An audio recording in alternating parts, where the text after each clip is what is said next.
forcés pour l'aménagement du littoral au Bénin 6 mois après le lancement de notre rapport intitulé Chasser pour planter des cocotiers, expulsion forcée pour le tourisme et l'aménagement du littoral au Bénin. Au moins 6 000 hommes, femmes et enfants sont victimes d'expulsions forcées liées au projet de mise en valeur du littoral au Bénin selon une estimation non exhaustive d'Amnesty International. Dans notre rapport que nous avons rendu public en décembre 2023, nous avons constaté des manquements au droit national, au droit international, mais aussi présenté les conséquences dévastatrices qu'ont eu ces expulsions sur la vie de milliers de personnes au Bénin depuis 2021. Une campagne est même en cours actuellement afin que les autorités béninoises prennent des mesures allant dans le sens des recommandations formulées dans ce rapport qui a été rendu public en décembre 2023. C'est donc conformément à notre appel aux autorités pour le respect des droits économiques, sociaux et culturels des personnes expulsées au Bénin qu'Amnesty International organise aujourd'hui ce webinaire pour échanger et mobiliser davantage les membres et sympathisants sur le sujet des expulsions forcées au Bénin. Et pour en parler, je serai avec Dieudonné Dagbeton, directeur exécutif d'Amnesty International au Bénin, Fabien Hoffner, chercheur senior au bureau régional d'Amnesty International pour l'Afrique de l'Ouest et du Centre, et Khadijatou Diaw, chargé de campagne au bureau régional, et moi-même, Glory Seria-Koussou, coordonnateur médias et surveillance des droits humains pour Amnesty International au Bénin. Je rappelle que vous avez la possibilité de poser des questions durant le webinaire qui est simultanément diffusé sur les pages Facebook d'Amnesty International Bénin, Amnesty International Côte d'Ivoire, Amnesty International Guinée, Amnesty International Togo, Burkina Faso également, je crois, et Amnesty International Afrique.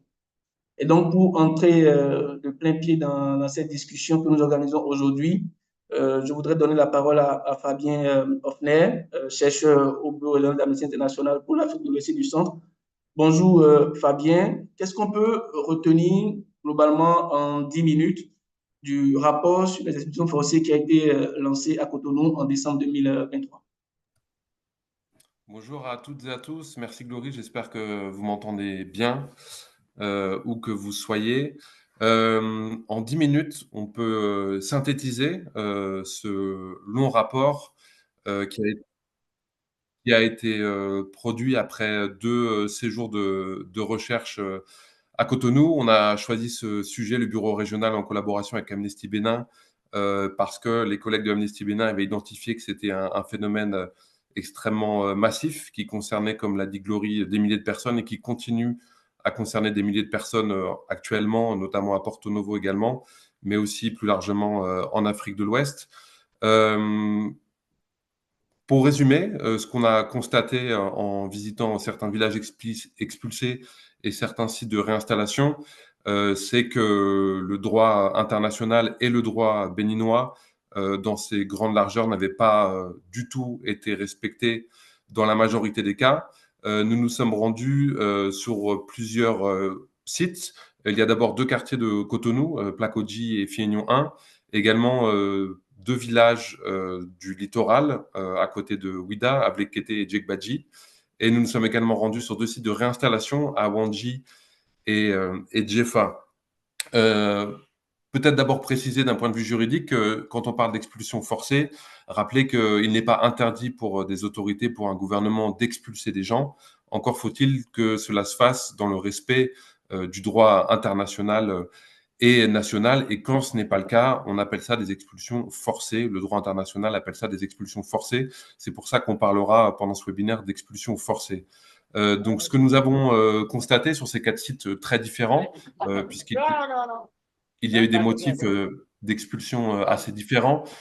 Pour Fiegnon 1, par exemple, le motif était la nécessité de planter des cocotiers pour... il y a une personne, il y a un micro qui est ouvert, pour faire face à la montée des eaux et lutter contre l'érosion côtière. Dans le cas de Plakodji, ce qui a été avancé, c'était un petit peu une modernisation de la façade de Cotonou avec la création de centres commerciaux et de centres administratifs. Pour le cas de Djegbadji, c'était l'aménagement d'une marina à côté de la porte du non-retour qui est mondialement connue. Et également, du côté de Avleteke, c'était la création d'hôtels de luxe et notamment d'un hôtel Club Med. Donc, les raisons étaient très différentes, mais les conséquences ont été les mêmes, c'est-à-dire que des milliers de personnes ont été expulsées de ces lieux. Et ce qu'on a constaté, c'est que le droit international n'a pas été respecté, c'est-à-dire que les personnes expulsées n'ont pas reçu une notification de leur expulsion suffisamment en amont de cette expulsion pour se préparer à être expulsées. On a également noté que le recensement des personnes et des biens n'a pas été toujours fait, encore une fois, selon les règles. Et un des cas les plus importants constatés, c'est que après les expulsions, que ce soit avant ou même après, la majorité des personnes n'ont pas été indemnisées du tout ou indemnisées à une hauteur qui ne correspond pas aux pertes des biens, aux biens perdus. Le cas le plus grave, si l'on peut dire qu'on a constaté, c'est celui de Fiegnon 1, qui a donné son nom au titre de ce rapport, Chasser pour planter des cocotiers, puisque c'est ce qui s'est passé. Aujourd'hui, les habitants de Cotonou, les Béninois qui passent devant ce quartier voient effectivement que des cocotiers ont été plantés là où il y avait auparavant des maisons. C'est le cas un petit peu le plus grave, puisque selon les informations qu'on a recueillies, il y a eu il y a eu aucune indemnisation et les personnes ont été expulsées avec un préavis extrêmement court et ont été expulsées de nuit sous la pluie, ce qui est contraire au droit international. Si des personnes sont intéressées, on pourra préciser quel est ce cadre juridique. C'est un petit peu le cas le plus grave que nous avons constaté. Ce que nous avons également constaté, par exemple, en termes de conséquences sociales et économiques, c'est que les personnes expulsées ont eu du mal à se reloger ou n'ont pas été relogées, qu'un certain nombre d'enfants ont été déscolarisés. On peut également noter qu'il y a eu des conséquences économiques sur tous ces quartiers de pêcheurs, que ce soit à Cotonou ou sur le littoral de Ouidah, puisque des personnes ont dû stopper des activités de pêche ou les activités de pêche ont été freinées.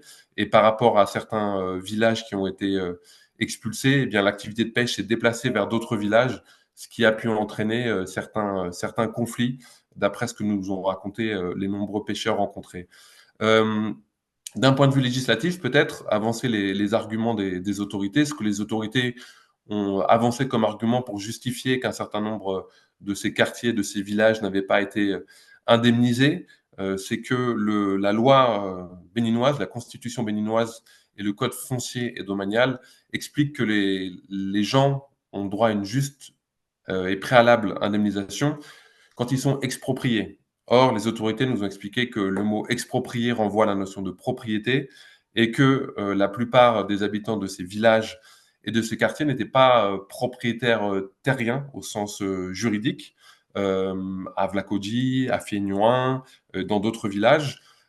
Ça pose évidemment un biais, puisque le droit international dit que même si on n'est pas propriétaire des terres, les personnes ont le droit d'être indemnisées. Et par ailleurs, ce qu'on a noté, c'est que ça ne correspondait pas toujours aux faits, puisque par exemple, dans le cas de Fiegnon 1, les habitants nous ont présenté des titres qui valent comme titre de propriété. Et dans le cas, par exemple, de Vlakodji, les autorités savent très bien que dans un grand nombre de quartiers et de villages du Bénin et d'ailleurs en Afrique de l'Ouest, beaucoup de gens ne disposent pas de titres de propriété, tout simplement parce qu'il y a une antériorité de présence sur certaines terres. Donc on a noté ce biais-là entre la notion de propriété et le fait que les autorités béninoises s'appuient sur l'absence de titre de propriété pour rembourser les personnes.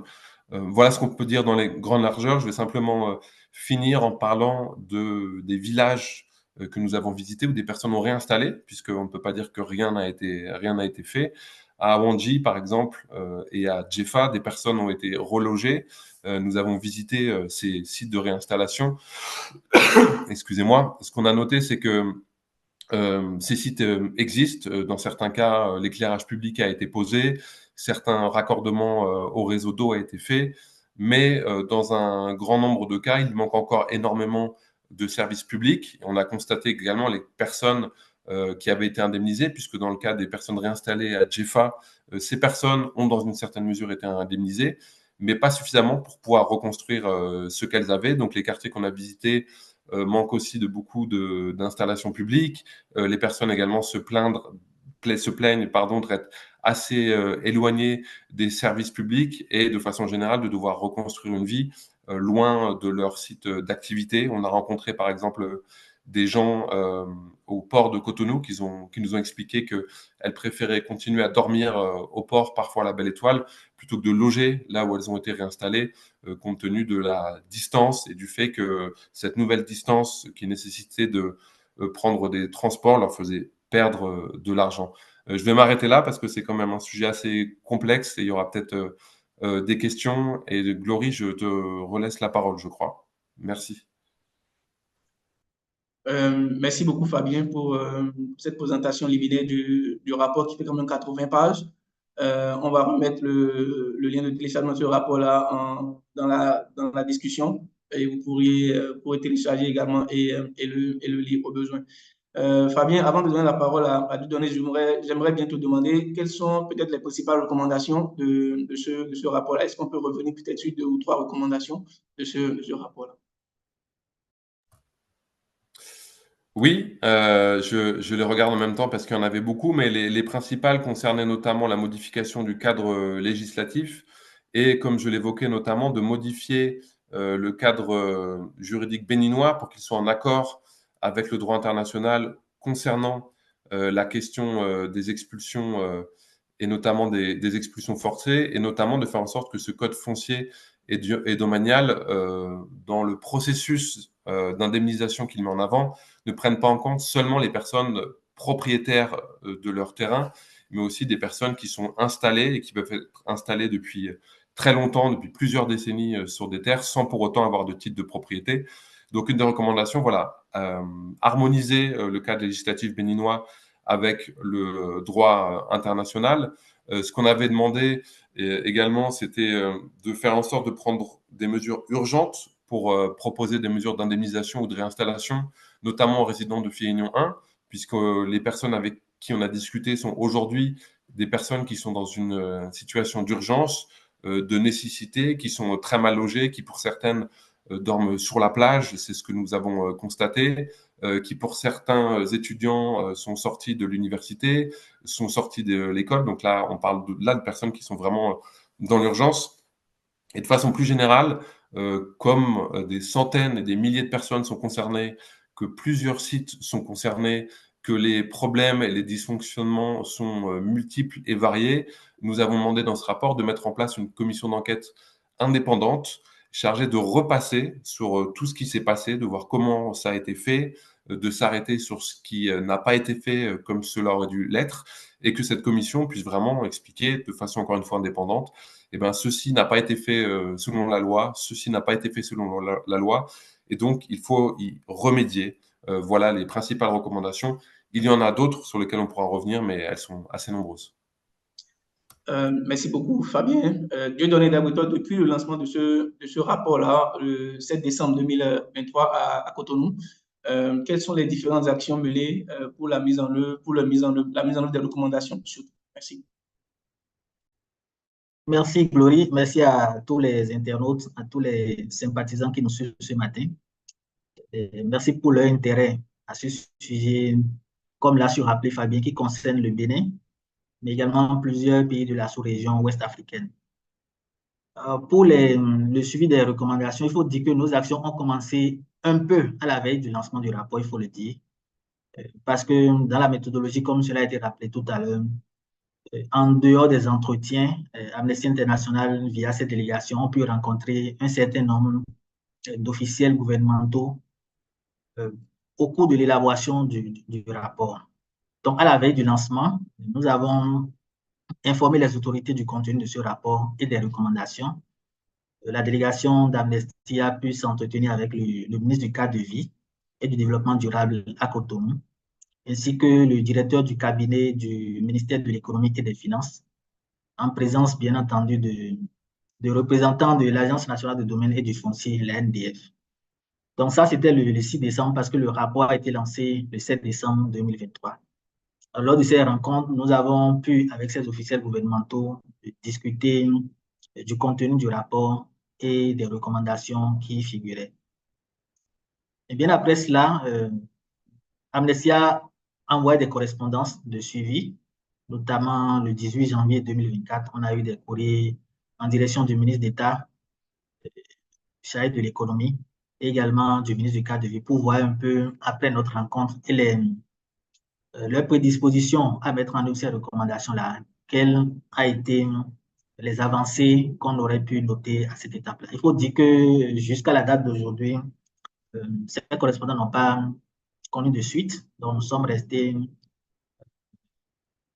sans réponse et certainement nous allons continuer à faire le suivi pour voir ce qui cloche ou ce qui est en train d'être fait de ce côté-là.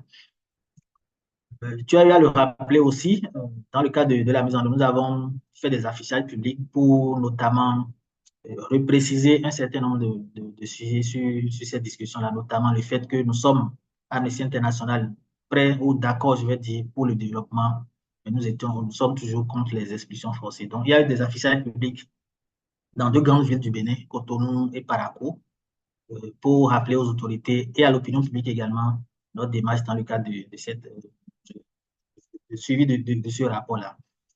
Dans les médias, on a publié également quelques encarts qui reprenaient ce visuel-là, qui martèle notre position aux expulsions forcées, malgré notre position sur le développement.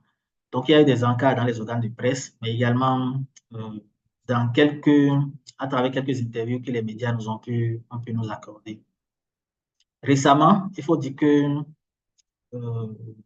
la délégation d'Amnesty au Bénin a été reçue par un certain nombre d'autorités. Je peux citer le ministre de la Justice et de la Législation. Dans le cadre d'un plaidoyer que nous avons sur le code pénal, on a pu rencontrer le ministre et au cours de cette audience-là, nous avons discuté également de ce rapport sur les expulsions forcées et des recommandations qui y figuraient.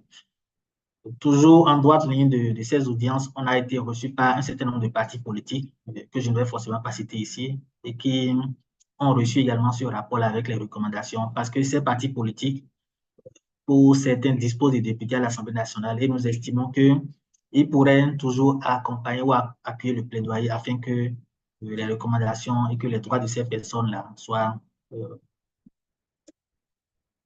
revus.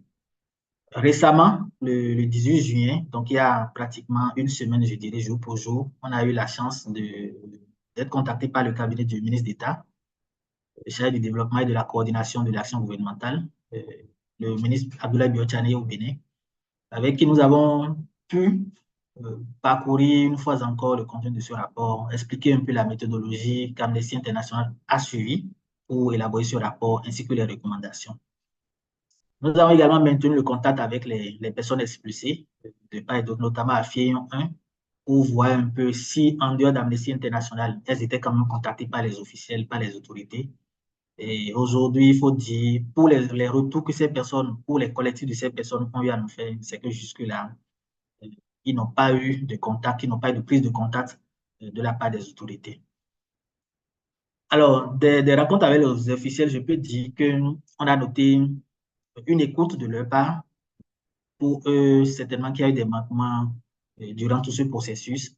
Et cela a rejoint l'une des recommandations que Fabien a rappelé tout à l'heure, notamment la mise en place d'une commission indépendante pour réévaluer ces personnes-là et voir dans quelle mesure rattraper ce qui pourrait l'être encore. Donc, de part et d'autre, les autorités ont accordé une écoute attentive, ont estimé que leur département respectif ferait de leur mieux pour voir encore ce qui est faisable. Donc, voilà un peu de façon résumée ce que nous avons pu faire pour le suivi de ces recommandations-là. Je pourrais ajouter le webinaire de ce jour qui entre également en ligne de compte du plaidoyer que nous faisons afin que ces recommandations soient effectivement mises en œuvre par les autorités.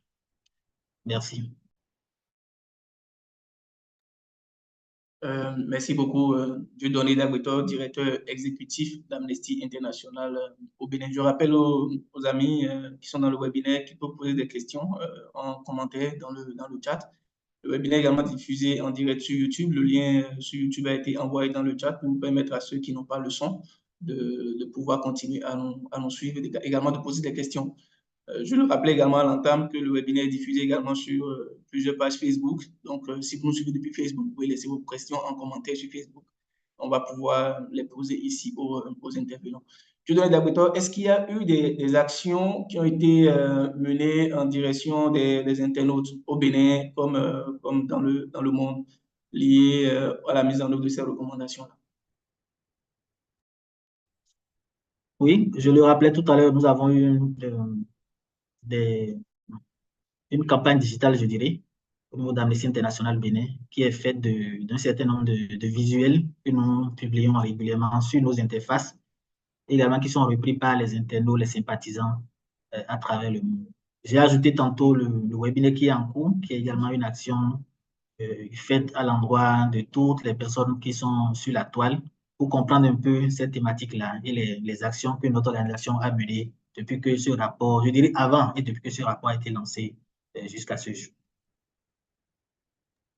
Merci beaucoup. Nous avons beaucoup de questions en attente. Je vais commencer à les poser. À un moment donné, nous allons également ouvrir les micros. Vous allez pouvoir lever la main pour ceux qui veulent poser leurs questions en ouvrant le micro. Fabien Hoffner, quels sont concrètement les droits qui n'ont pas été respectés et que Amnesty International a constaté? C'est une question qu'on a pu noter dans le chat. Quels sont concrètement les droits qui n'ont pas été respectés et qu'on a constaté à Amnesty International? Alors, les droits qui n'ont pas été respectés, on va parler plutôt du droit international, puisque c'est dans ce cadre-là que s'inscrit le travail d'Amnesty International, qui recense un petit peu quel est le cadre juridique national, quel est le cadre juridique international, et qui compare ce cadre juridique à une situation donnée pour déterminer si ou non il y a manquement et violation. Il y a plusieurs textes qui concernent les expulsions forcées. Il y a par exemple les textes qui sont produits par le Comité des droits économiques et sociaux des Nations Unies concernant des thèmes qui sont connexes aux expulsions, par exemple l'accès à la santé, le droit au logement, puisque les expulsions ont des conséquences sur ces droits-là. Il y a également un texte des Nations Unies qui s'appelle les principes de base des Nations Unies concernant les expulsions liées au développement. Ce sont les principaux textes du droit international concernant les expulsions forcées. Encore une fois, il n'y a pas de texte qui concerne strictement les expulsions forcées, mais qui concerne plutôt les thématiques liées. Donc, on peut aussi s'intéresser à la Commission africaine des droits de l'homme et des peuples et de toutes les résolutions qui concernent le droit au logement, l'accès à la santé et toutes ces thématiques. Et ces textes, de façon très précise, énumèrent un certain nombre de règles à respecter concernant les expulsions de façon chronologique. Donc, avant, pendant et après les expulsions. Encore une fois, c'est des textes qui sont assez techniques, mais avant les expulsions, il faut que les gens, évidemment, soient informés de quand est-ce qu'on compte les expulser.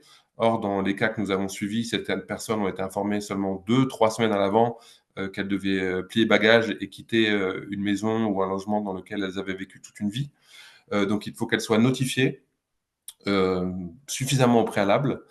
Il faut également qu'il y ait évidemment un recensement des personnes et des biens, puisque pour pouvoir indemniser les personnes, il faut savoir dans quel type de logement elles habitaient, si elles avaient par exemple des champs, des cultures, des meubles, tout ce qui peut être susceptible d'être perdu et donc d'être indemnisé.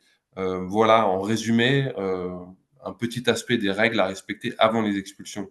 Ensuite, on a des règles qui sont à respecter pendant les expulsions, des règles qui sont tout simplement de bon sens et qui ont attrait à la dignité humaine, tout simplement. C'est-à-dire que les principes de base des Nations Unies expliquent qu'on ne peut pas expulser des personnes, par exemple, de nuit ou encore sous la pluie. C'est malheureusement ce qui s'est passé dans plusieurs cas, notamment le cas de Fienion 1 et je crois aussi dans le cas de Plakodji.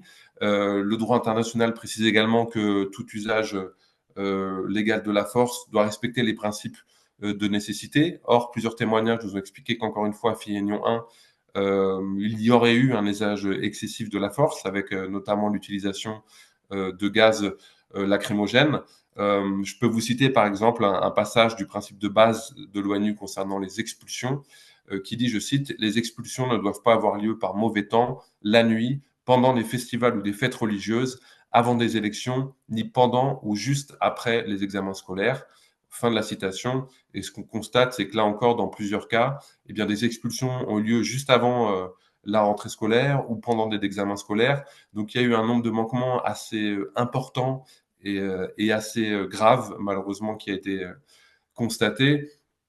Et j'ai évidemment oublié le principal, c'est-à-dire qu'avant les expulsions, il faut que les personnes soient indemnisées. C'est pour ça que les textes parlent d'une juste et préalable indemnisation. Et c'est le cas également dans le Code foncier domanial du Bénin. C'est le cas dans la Constitution du Bénin. C'est écrit noir sur blanc. Les personnes doivent être indemnisées. Donc il y a tout un processus assez complexe qui doit avoir lieu de recensement des personnes et des biens, qu'ensuite les personnes puissent avoir le temps de faire un retour si elles considèrent que ce qui est recensé est juste. Les listes doivent être affichées publiquement, il doit y avoir des réunions publiques pour que les personnes puissent se déterminer sur ce qui a été fait correctement ou pas fait. Et au terme de ces va-et-vient, on est censé pouvoir aboutir à une liste assez claire de ce que les personnes vont perdre ou de ce qu'elles vont devoir transporter, et donc de ce qui va devoir être indemnisé. Et là encore, comme on l'a constaté, dans la majorité des cas, dans la très grande majorité des cas, les personnes n'ont quasiment jamais été indemnisées avant d'être expulsées. Et dans le cas où elles ont été expulsées indemnisées, après leur expulsion, cette indemnisation n'était pas à la hauteur des biens perdus. Voilà, je ne sais pas si c'était suffisamment clair, mais j'espère avoir répondu à la question. Merci. Merci beaucoup, Fabien. Je pense que ça a été suffisamment clair. Je donnais d'abord, le gouvernement du Bénin a-t-il eu ce rapport? Si oui, quelle a été leur réaction? C'est également une question qui a été notée dans le chat. Est-ce que les autorités béninoises ont eu ce rapport et quelle a été leur réaction? Merci. Je l'ai rappelé tantôt, à la veille du lancement du rapport, notamment le 6 décembre 2023, nous avons pu rencontrer le ministre du cadre de vie et du développement durable qui a reçu des exemplaires de ce rapport-là, ainsi que le cabinet du ministre de l'économie et des finances, sans oublier l'Agence nationale du domaine et du foncier. Donc, autant d'agences et de ministères qui ont reçu ce rapport. Mais je l'ai dit tantôt, le mardi dernier, on a été reçu par le ministre d'État, chargé du développement, qui a reçu également un exemplaire de ce rapport.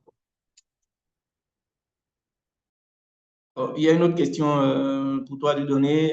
Est-ce que les OSC béninoises ont été impliquées dans la mise en œuvre des recommandations, dans la mise en œuvre ou le suivi des recommandations? Dans la mise en œuvre, je pense que c'est ce pourquoi nous sommes là d'ailleurs. Donc, il n'y a pas encore une véritable mise en œuvre des recommandations. C'est l'objet de ce webinaire pour appeler davantage les autorités à aller vers cette mise en œuvre-là. En ce qui concerne les OSC, il faut dire que dans la démarche, Amnesty International a pu échanger avec la Commission béninoise des droits de l'homme, la CBDH. Nous avons pu également utiliser, ou je vais dire, quelques informations de une ONG béninoise qui s'appelle l'Organisation pour la défense des droits de l'homme et des peuples, ODHP. Voilà un peu ce que je pourrais dire en ce qui concerne l'implication ou la collaboration avec les organisations de la société civile. Mais après le lancement, le contenu de ce rapport a été partagé à toutes les réunions où nous étions avec les ONG locales, euh, avec lesquelles nous sommes impliqués dans d'autres démarches, bien entendu, puisque le rapport a vraiment fait le tour de la toile. Donc, nous avons pu, à ces occasions-là, en addition à l'agenda, discuter un peu du contenu de ce rapport et de la démarche qui a été mise en œuvre. Donc, je dirais un peu que les ONG ont été associées. Et plusieurs d'entre elles, notamment, ont repris les visuels dont j'ai parlé tout à l'heure en ce qui concerne la campagne en ligne.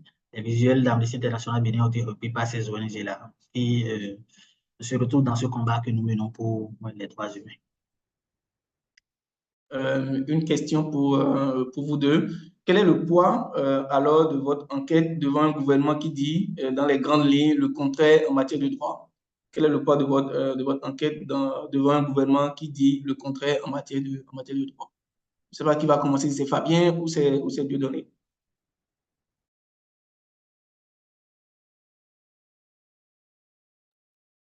Dieudonné, on y va? Le poids, non, je pense que c'est pas une question de poids, c'est juste une question de logique et de principe pour nous, Amnesty. Nous travaillons pour que les droits soient respectés. C'est vrai qu'il revient aux autorités ou à l'État de les mettre en œuvre. Et nous les appelons de tous nos voeux. Nous ne sommes pas dans un rapport de force pour dire ça a tel poids, ça n'a pas tel poids. Mais si les autorités s'engagent à protéger les droits, il y a certainement des manquements à des endroits. Donc, en tant qu'organisation non gouvernementale, nous travaillons à révéler ces manquements-là qui peut-être ne sont pas portés à leur connaissance pour que, en tant qu'officiel, en tant que gouvernant, en tant que protecteur des droits, ils puissent les prendre à bras le corps pour pouvoir les réaliser. Donc, pour nous, les autorités devraient normalement prendre ces recommandations-là et travailler à ce qu'elles soient mises en œuvre. Donc, voilà un peu ce que je pourrais répondre à l'ami. Merci. Fabien, en 30 secondes. Oui, en 30 secondes, voilà, on a noté que le principal biais, en tout cas, c'était que les autorités ne comprennent pas, n'avaient pas une connaissance pour nous suffisante du droit international, qui explique clairement que ce n'est pas parce qu'on n'est pas propriétaire qu'on n'a pas le droit à une juste et préalable indemnisation. C'est pour ça qu'on l'a mis en recommandation. Il nous semblait qu'il y avait une incompréhension là-dessus. Après, ce n'était pas le cas de la majorité des autorités, mais on a eu quelques propos assez problématiques quand il y a un responsable de l'administration qui nous a expliqué notamment que pour des raisons touristiques, il pouvait être aussi souhaitable que des villages restent sans électricité, que des villages restent traditionnels, entre guillemets, afin de garder ce cachet qui pourrait intéresser les touristes. Je ne pense pas que ce soit une position globale du gouvernement, mais c'est quelque chose qu'on a entendu et qui est assez problématique et qui est vraiment un rebours du droit, y compris du droit béninois. Mais comme l'a expliqué Dieudonné, il y a des discussions à avoir dans la façon de présenter notre rapport, mais le droit reste le droit, qu'il soit national ou international. Il n'y a pas vraiment de débat à avoir là-dessus. Merci Fabien. Avant de donner la parole à Yannick Kipré, qui a levé la main, il y a une autre question pour toi, Fabien. On parle de combien de personnes comme ça, victimes des expulsions forcées dénombrées dans le rapport? Et je sais que tu l'avais déjà dit, mais c'est une question qui est revenue après cela. Les dédommagements ou l'indemnisation doit-il se faire avant ou après les expulsions? C'est également une question qu'on a notée. Donc, combien de personnes sont concernées et est-ce que le dédommagement doit se faire avant ou après les expulsions? Merci. Alors, dans le rapport, on a fait une estimation, puisqu'un des problèmes qu'on a rencontrés, c'est que les autorités n'avaient pas à leur disposition ou ont refusé de nous communiquer ce qu'on appelle les PAR, les plans d'action de réinstallation, qui sont obligatoires dans le cadre de déplacement de personnes, déplacement massif de personnes, comme c'est le cas. On n'a pas eu ces PAR, ou très peu en tout cas. Et ces parts présentent notamment de façon très précise le nombre de personnes expulsées, le nombre de personnes qui vont être déplacées. Donc c'est une estimation un petit peu à la louche, à la fois avec des documents officiels et des informations qu'on a recueillies auprès des gens. Donc dans les cas que nous avons suivis, Fienion 1, Flacodji, Ablekete et Djegbadji, on a estimé à environ 6000 personnes en tout. C'est une estimation.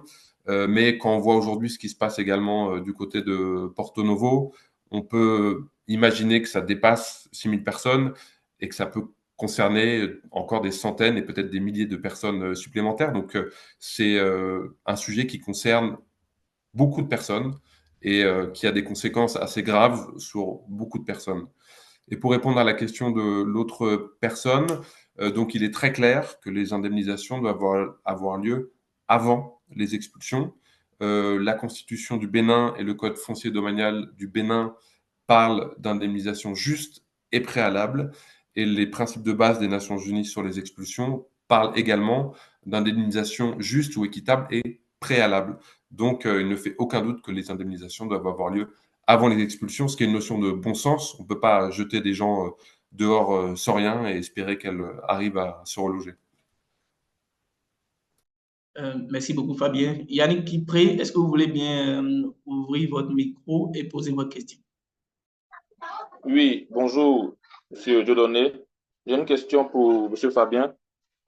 Il a parlé de droit, donc de coordination entre le droit international et le droit national béninois.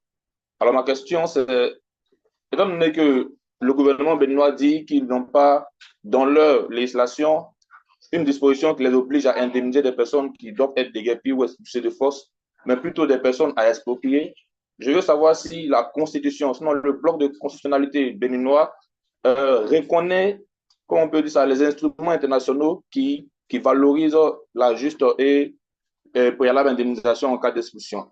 C'est ma première question. Et ma deuxième question est de savoir réellement combien de temps disposent des personnes qui ont été indemnisées avant d'être expulsées. De combien de temps disposent ces personnes-là avant de réellement se mettre à partir, avant, pour pas qu'on dise que le gouvernement qui les chasse, là maintenant légalement qui les chasse, est en train d'enfreindre la loi. Voilà mes deux questions. Merci. Merci beaucoup, Yannick Kipré. Merci aussi de couper votre micro à la suite. Merci. Fabien. Oui, merci pour les questions. Alors, la plupart des textes internationaux qu'on présente dans le rapport et qui ont été évoqués ici, c'est par exemple le Pacte international relatif aux droits économiques, sociaux et culturels. Ce sont des principes de base des Nations Unies. Donc, ce sont des textes, dans leur grande majorité, auxquels l'État béninois a souscrit, que l'État béninois a ratifié. Ce sont des textes que la plupart des pays du monde ont ratifié. Donc, l'État béninois est tenu, évidemment, de respecter ces droits-là. C'est pour ça que souvent, dans les rapports, nous parlons d'obligations des États, que ce soit en Afrique ou en Europe. Donc oui, l'État béninois est tenu de respecter ces règles-là. Et c'est pour ça qu'une des recommandations, c'est de demander à ce que l'État du Bénin incorpore dans son cadre législatif le droit international qui concerne les expulsions forcées et qui n'est pas pris en compte actuellement, que ce soit dans le Code foncier et domanial ou dans la Constitution. C'est pour ça qu'on demande même à ce qu'il y ait une loi qui soit uniquement dédiée aux expulsions qui soient adoptées. Et par rapport à l'autre question, il n'y a pas vraiment de délai très clair. Les principes de base des Nations Unies, dans mon souvenir, parlent de délais raisonnables. Le Code foncier domanial n'est également pas très précis sur cette question. Si vous voulez, je pourrais revérifier après la discussion si vous voulez avoir des réponses plus précises. Il n'y a pas vraiment de délai extrêmement précis, mais il faut que le délai soit quand même suffisant. C'est-à-dire que la façon dont étaient expulsés les gens de Fiegnon 1 ou de Plakodji, avec des communiqués de presse qui sont publiés dans les médias quelques semaines avant, ne peuvent pas être considérés comme des délais suffisants pour que des personnes et des familles quittent le logement d'une vie. Mais je pourrais vérifier plus précisément si vous voulez. Merci. Merci beaucoup, Fabien. Deux autres questions pour toi. Quelles sont les solutions de relogement proposées aux personnes expulsées? Quelles sont les solutions de relogement proposées aux personnes expulsées? Et est-ce qu'elles sont adéquates et respectent-elles leurs droits? Solutions proposées aux personnes expulsées. Alors, ce qu'on a noté, donc, dans certains cas, et c'est le cas par exemple à Djefa, c'est que certains habitants ont reçu, les autorités béninoises ont communiqué là-dessus, et des habitants expulsés nous l'ont également confirmé, ont reçu une indemnisation. C'est notamment le cas d'un grand nombre, visiblement, d'habitants de Plakodji qui ont été expulsés. Ils ont reçu à la fois une somme d'argent sous la forme de chèque, et également une parcelle. La parcelle concernant les habitants de Plakodji est une parcelle sur un site de réinstallation qui se situe à Djefa. Donc un certain nombre de personnes ont effectivement été relogées et ont bénéficié d'une somme d'argent pour pouvoir reconstruire ou utiliser cet argent comme elles le souhaitent. Et c'est également le cas à Wanji. Nous sommes allés à Wanji, où il y a également là-bas un site de réinstallation pour des personnes qui avaient été expulsées d'un autre village. Donc, dans certains cas, les habitants de certains quartiers ou de certains villages ont bénéficié de mesures de réinstallation. Comme on l'a souligné dans le rapport, là encore, c'est insuffisant puisque l'indemnisation ne permettait pas de se reloger. On a rencontré des habitants qui n'avaient pas pu mettre de porte sur leur logement ou qui avaient été obligés de finalement se retrouver à cohabiter avec des personnes qu'elles ne connaissaient pas, puisque au lieu d'avoir une parcelle pour elles-mêmes, les parcelles avaient été partagées entre plusieurs personnes. Donc là encore, il y avait quand même beaucoup d'opacité et d'incompréhension sur la façon dont cela a été fait, mais des personnes ont effectivement eu des parcelles, ont été relogées. Et les autorités nous ont expliqué que la suite logique, c'était que les personnes qui étaient relogées aient le droit, puissent obtenir un titre foncier. Je ne sais pas où ça en est aujourd'hui, 25 juin, par rapport à la date où le rapport a été publié, mais c'était prévu. En revanche, pour une grande partie des personnes qui n'ont pas été indemnisées, comme le cas par exemple des habitants de Fillignon 1, eh bien, ils n'ont eu ni indemnisation, ni relogement, ni réinstallation. Merci beaucoup, Fabien Dieudonné d'Agüetor. Est-ce qu'il y a aujourd'hui une pétition qui existe et qu'on pourrait signer pour prendre action avec vous? C'est une question qui a été posée également. Oui, il y a une pétition dont le lien sera certainement partagé dans le chat, mais qui est également disponible sur nos différentes interfaces, sur laquelle nous avons déjà commencé à inviter le public déjà à signer pour continuer ce plaidoyer que nous avons vis-à-vis des autorités. Donc, il y a bel et bien une pétition qui existe. Merci beaucoup, Fabien. Fabien, quelle a été la méthodologie observée par Amnesty International dans l'écriture de ce rapport et combien n'ont pas reçu d'indemnisation en gros? Alors, concernant la méthodologie, là aussi, c'est détaillé dans le rapport, pardon. Donc, nous avons effectué 2 séjours de recherche en compagnie notamment de Glory, ici présent, et de notre collègue Khadija Toudiao. 2 missions de recherche nécessaires à pouvoir rencontrer un nombre suffisant de personnes pour vérifier les informations, à pouvoir aller sur un nombre de sites suffisamment variés pour comparer un petit peu les situations. À la suite de ces missions de recherche, il y a donc l'écriture. Et dans le processus d'écriture, il y a plusieurs obligations dans la méthodologie d'Amnesty International vis-à-vis des autorités. D'une part, à un certain moment, on envoie des demandes d'informations aux autorités pour compléter certaines informations manquantes ou pour combler certaines incompréhensions dans ce que nous avons pu comprendre ou constater. Nous avons reçu des réponses de la part des autorités béninoises. Et également, toujours par rapport aux autorités, l'étape essentielle avant la publication du rapport, c'est d'envoyer aux autorités ce qu'on appelle une offre de droit de réponse. Dans le journalisme, c'est après la publication, Amnesty, c'est avant la publication. Donc, on présente les principales conclusions aux autorités béninoises afin qu'elles puissent, si elles le souhaitent, réagir, si elles estiment que ce qui est écrit n'est pas juste ou peut être malhonnête, puisque nous sommes souvent accusés d'être malhonnêtes dans le cadre de plusieurs rapports, pas dans le cadre de celui-là, je crois. Et si nous recevons un droit de réponse, eh bien, une réponse à l'offre, eh bien, nous l'intégrons dans le rapport afin d'être transparent et de montrer, de permettre aux autorités d'exprimer leur opinion. Et peut-être, je reviens rapidement en arrière, dans le cadre des entretiens que nous menons au Bénin sur place avec les victimes d'expulsion forcée, avec les personnes auxquelles nous parlons, avant de nous entretenir avec ces personnes, nous leur expliquons qui nous sommes, qu'est-ce que l'organisation Amnesty International, dans quel cadre leur propos va être utilisé, leur propos va être possiblement imprimé sur des documents qui vont être distribués, en leur expliquant que leur nom pourrait être connu. Donc on leur explique ça, et si ces personnes ne souhaitent pas être nommées, nous ne les nommons pas, nous n'écrivons pas leur nom. Et même si parfois certaines personnes acceptent que leur nom soit écrit, si on estime qu'il y a trop de danger pour ces personnes, trop d'exposition et que les conséquences pourraient être trop graves, là encore, on anonymise les propos, comme on dit. Voilà. Je pense qu'il y a une question qui fait suite à ton propos. Quelle a été la réponse des autorités à qui vous avez écrit dans le cadre de ce rapport?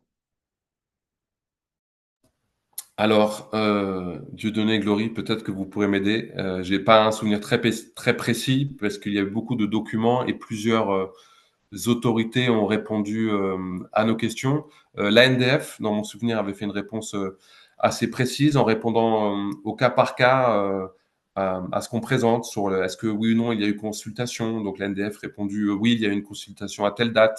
On a également eu des demandes de précision sur la date à laquelle les personnes avaient été informées de leur expulsion. L'ANDF a répondu des réponses qui parfois ne nous ont pas satisfaites puisqu'elles n'étaient pas toujours précise, mais ce que je peux dire, c'est qu'on a une réponse très détaillée de la NDF, notamment à nos questions.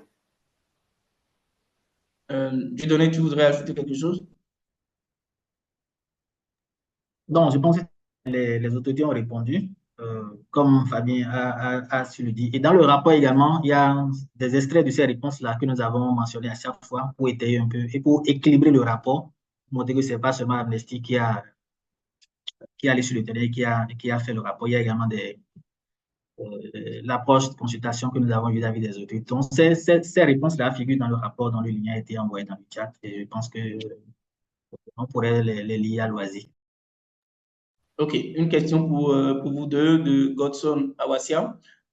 Bonjour, quelle sera la prochaine étape concrète pour garantir que les droits des résidents affectés par les expulsions forcées au Bénin soient respectés et comment pouvons-nous assurer que les solutions proposées soient durables? Je reprends la question. Bonjour, quelle sera la prochaine étape concrète pour garantir que les droits des résidents affectés par les expulsions forcées au Bénin soient respectés et comment pouvons-nous assurer que les solutions proposées soient durables? Je vais commencer. Je pense, comme je l'ai dit tantôt, que les autorités que nous avons reçues avaient promis quand même étudier les recommandations et voir en leur sein, ou bien je dirais au sein de leur ministère respectif, ce qui était possible, ce qui était faisable. Donc, nous allons continuer, comme je l'avais dit tantôt, à suivre les différentes correspondances qui ont été envoyées, à échanger avec elles. Notamment le dernier, je l'ai dit, le ministre du Développement a estimé que son cabinet était ouvert et que après un certain nombre de vérifications à son niveau, il pourrait nous recontacter. Donc, nous sommes toujours disponibles et disposés à continuer les échanges pour savoir ce qui est fait. Nous allons garder également contact avec les personnes expulsées pour voir si, indépendamment de nous, qui n'auraient peut-être pas eu ces retours, si eux ou elles plutôt ont des informations ou ont vu des actions bouger. Donc, voilà un peu ce que je pourrais dire par rapport à la suite que nous envisageons. Et bien entendu, les pétitions qui vont continuer à circuler et les actions en ligne que nous allons continuer également. Il faut dire que notre affichage public, comme je l'avais dit tantôt, est toujours dans ces grandes villes, notamment Cotonou et Paraclu, pour appuyer aussi bien l'information que les plaidoyers. Fabien? Oui, peut-être simplement pour mentionner qu'également en dehors du Bénin, ce qui a été fait avec certains autres collègues, c'est qu'une soumission a été envoyée à ce qu'on appelle le rapporteur spécial sur le droit à un logement adéquat. Au sein de l'ONU, il y a ce qu'on appelle des mécanismes spéciaux et avec ce qu'on appelle des rapporteurs qui sont spécialisés, certains ou certaines sur la liberté d'expression, d'autres sur les industries extractives. Et il y a un rapporteur sur le droit au logement. Donc Amnesty International, de façon globale, a listé plusieurs situations que nous avons recensées à travers le monde, dont celle que nous avons documentée au Bénin. Et une soumission a été envoyée à ce rapporteur spécial.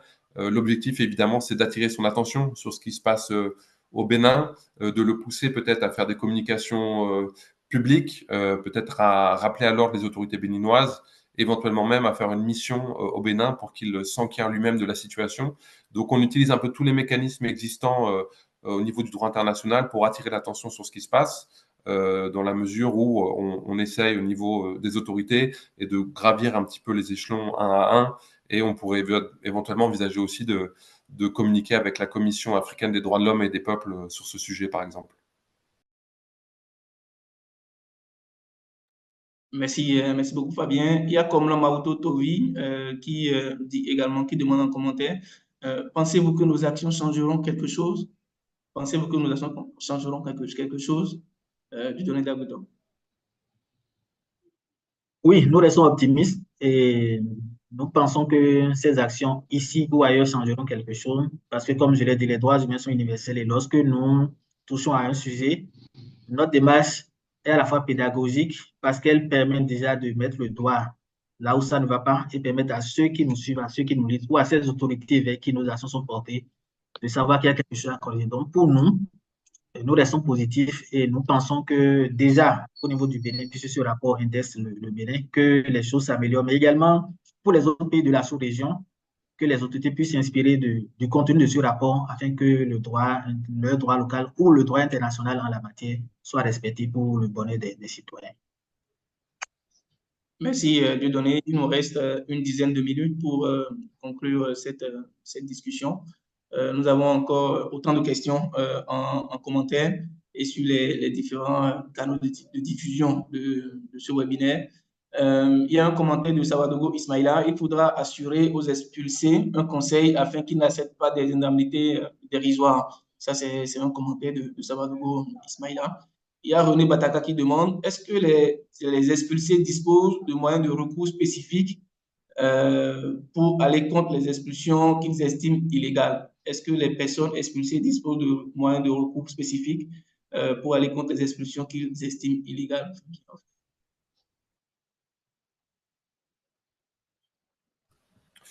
Il existe des possibilités de recours, on les mentionne dans le rapport, et notamment le Code foncier domanial explique de façon assez technique qu'avant les expulsions, il y a ces enquêtes qu'on appelle commodo et incommodo, avec ces allers-retours entre des recensements faits, puis les habitants qui auraient la possibilité de faire un retour pour montrer si ces recensements étaient faits correctement ou pas. Et donc, il y a dans ce processus administratif des possibilités de recours pour les personnes. Et en cas ultime de désaccord, tout simplement, eh bien les gens ont la possibilité de saisir les juridictions compétentes. Donc, il y a des possibilités de recours qui expliquent. Mais ce qu'on constate, là encore, c'est qu'il y a un décalage important entre la loi et les faits. Et un certain nombre de personnes que nous avons rencontrées, je relisais un petit peu le rapport, Adjek Badji, par exemple, nous explique que la plupart des gens ne connaissent pas ces possibilités de recours, comme le disait l'un des participants au webinaire en commentaire. Il faut qu'il y ait des mesures de communication, y compris des autorités qui doivent communiquer sur les possibilités de recours existants, puisqu'on parle quand même de choses qui sont très techniques, qui sont complexes, qui impliquent des institutions, des administrations, des échelons d'autorités différentes. Et donc, les personnes sont facilement perdues dans les processus administratifs. Des personnes nous ont expliqué aussi qu'elles ont tout simplement abandonné des processus de demande d'indemnisation parce que c'était beaucoup trop compliqué et elles ne s'y retrouvaient pas.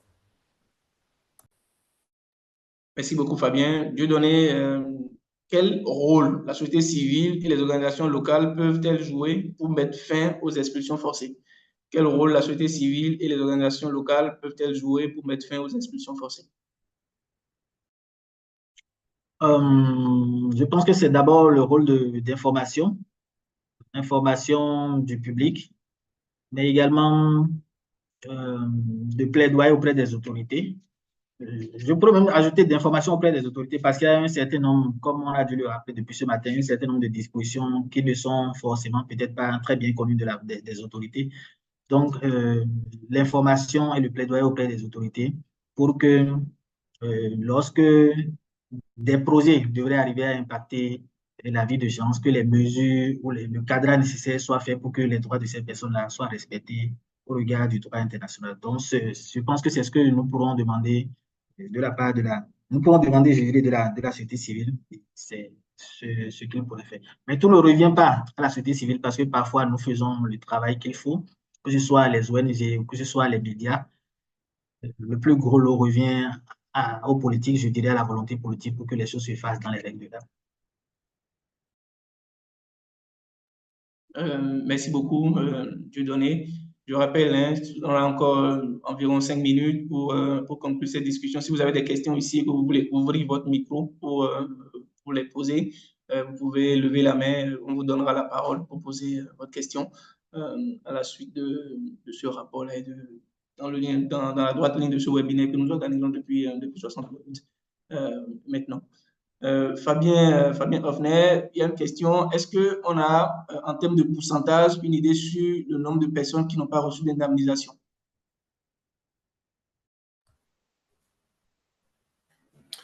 Non, nous n'avons pas de pourcentage puisque cela aurait nécessité de faire une étude quantitative que nous ne pouvions pas nous permettre. On parle, comme on l'a expliqué, de milliers de personnes. Donc, nous n'avons pas pu rencontrer évidemment toutes les personnes qui ont été expulsées. L'absence également, comme je l'ai expliqué, de plans d'action de réinstallation qui n'ont pas été communiqués par les autorités n'ont pas permis de connaître précisément le nombre de personnes expulsées. Donc malheureusement, le nombre de personnes victimes de ces expulsions forcées est tel qu'il est extrêmement compliqué de faire une étude quantitative et d'avoir des données extrêmement précises. C'est quelque chose qui pourrait être fait, par contre, à une échelle peut-être plus locale, en s'intéressant à un seul quartier ou un seul village. Mais concernant l'ensemble des villages et des quartiers que nous avons visités, ce n'est pas un chiffre que nous n'avons. Merci beaucoup, Fabien. Le lien de la pétition qui est en cours a été envoyé dans le chat, donc vous pouvez continuer à prendre action avec nous. Je vais introduire Khadija Toudiao, chargée de campagne au bureau régional Afrique de l'Ouest et du Centre Amnesty International, pour la conclusion de nos différents propos de ce jour. Khadija Toudiao, je pense que tu as la parole. Merci beaucoup, Dieudonné. Merci beaucoup, Glory. Et aussi merci à Fabien pour les éclaircissements. Donc, en fait, je voulais juste rebondir sur la pétition. Donc, on a mis le lien. Je vais remettre ça avant la fin pour demander aux personnes qui sont membres d'Amnesty et aussi aux sympathisants de prendre action. C'est très important. Il y a eu beaucoup de questions sur comment on peut aider.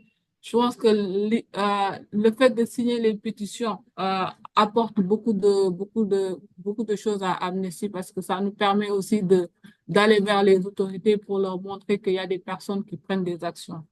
Je vais pas revenir sur tout ce qu'on a dit dans le rapport et tout ce que mes collègues ont déjà expliqué, mais juste peut-être renforcer l'idée qu'on a partagé sur l'effet des expulsions.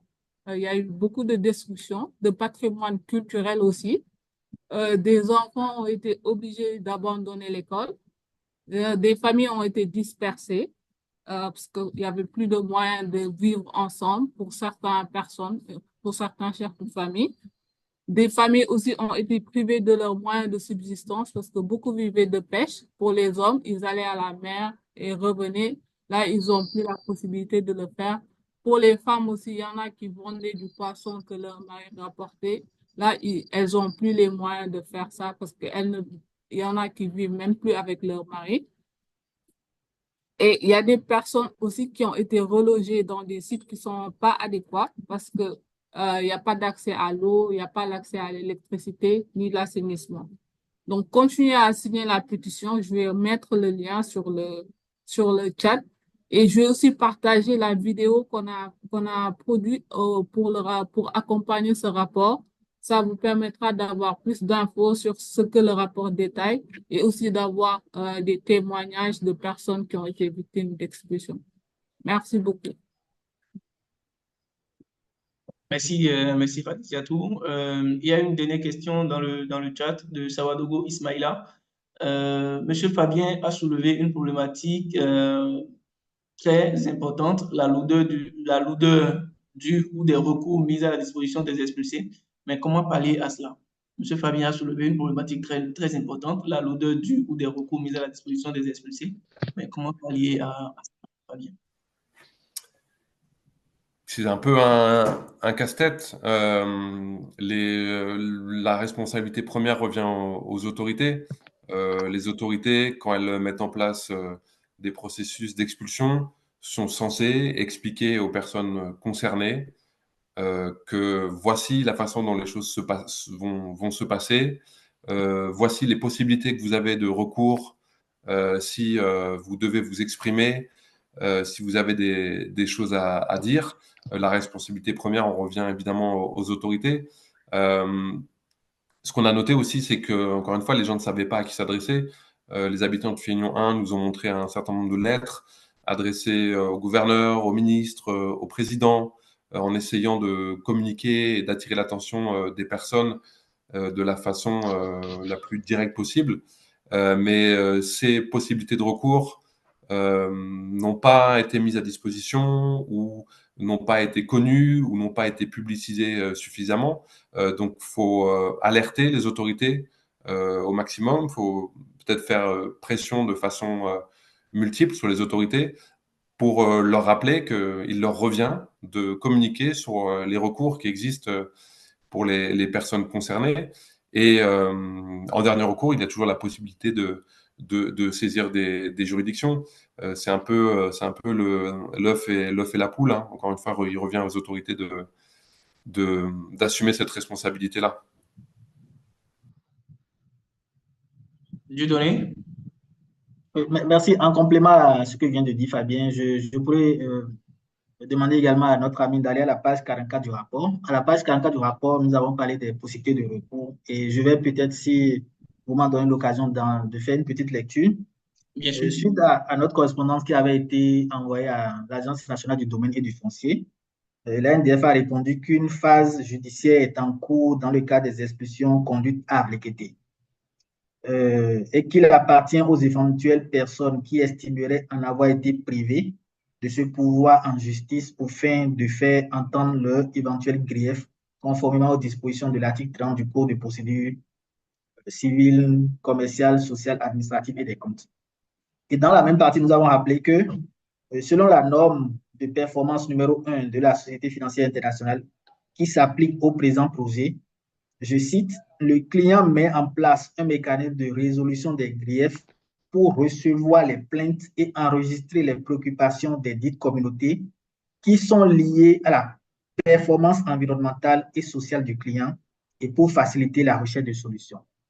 Je continue, ce mécanisme doit avoir pour objectif de permettre de résoudre rapidement les questions soulevées en utilisant un processus de consultation compréhensible et transparent, approprié sur le plan culturel et facilement accessible sans imposer de coûts à la partie faisant part de ses préoccupations et sans l'exposer à des représailles. Le mécanisme ne doit pas faire obstacle à la recherche de recours judiciaires ou administratifs. Le client fournit aux communautés affectées des informations sur le mécanisme dans le cadre du processus d'engagement des parties prenantes. Donc, voilà un peu un extrait que j'ai voulu lire pour compléter ce qu'a dit Fabien et qui se trouve à la page 44, aux pages 44 et 45 du rapport. Merci. Merci de donner pour ces précisions. Le rapport, le lien de téléchargement du rapport a été envoyé dans le chat, donc vous pouvez toujours le récupérer. Comme on le disait, le rapport fait quand même 80 pages, donc avec des précisions détaillées sur certains sujets, sur certains points spécifiques. Donc, nous vous encourageons vraiment à télécharger ce rapport-là et à le lire et à continuer à prendre action avec nous. En tout cas, merci beaucoup à toutes et à tous, à toutes les personnes qui sont restées connectées du début jusqu'à la fin. Nous sommes pratiquement à la fin de ce webinaire que nous organisons sur les expulsions forcées au Bénin à la suite de notre rapport que nous avons lancé le 7 décembre 2023 à Cotonou. Je ne sais pas si Dieudonné et Fabien, vous avez un dernier mot conclusif pour ce webinaire. D'abord Dieudonné, ensuite Fabien. C'est juste remercier tous ceux qui ont été avec nous depuis le matin et ceux qui témoignent de leur intérêt pour cette problématique et ce sujet et le travail d'Amnesty International. Et comme tu avais à le dire, c'est de les inviter, eux ou leur entourage, à continuer à s'intéresser à cette question, à signer les pétitions et à discuter de cette problématique-là également partout où besoin se fera. Je pense que c'est ensemble que la communauté d'Amnesty est beaucoup plus forte et nous allons également, par le biais de ce webinaire, demander aux autorités d'accélérer les différentes initiatives qui seraient en cours au sein des ministères afin que ces personnes-là aient gain de cause. Merci. Merci. Fabien? Oui, merci d'abord à vous, Dieudonné et Glory, pour l'organisation et à tous les participants. J'espère que ça a pu être utile. C'est un sujet assez complexe, donc c'est difficile de présenter les choses de façon simple, mais je pense que c'est un sujet très important. On voit encore une fois avec ce qui se passe actuellement à Porto Novo que la question des expulsions forcées ou non forcées est toujours d'actualité et qu'elle va continuer à concerner beaucoup de personnes compte tenu du projet gouvernemental ambitieux, notamment en matière touristique. Et donc, dans la mesure du possible, on va continuer à faire du plaidoyer et à suivre la situation à la fois au Bénin et en sollicitant tous les mécanismes extérieurs qui permettraient d'aboutir au respect des droits des personnes concernées. Merci beaucoup. Merci beaucoup Fabien, merci beaucoup à toute l'équipe technique, Franck, Radidiatou, Astrid et toute l'équipe du bureau régional qui a facilité l'organisation de ce webinaire-là. Le webinaire restera en ligne aussi longtemps que possible. Donc, pour celles et ceux qui ont raté les discussions, vous pouvez toujours retrouver la vidéo de ce webinaire. Et si vous avez des questions éventuelles, n'hésitez pas à les mettre en commentaire. Fabien, Dieudonné ou moi-même, on n'hésitera pas à vous apporter des éléments de réponse à vos différentes questions. Merci encore une fois et bon appétit.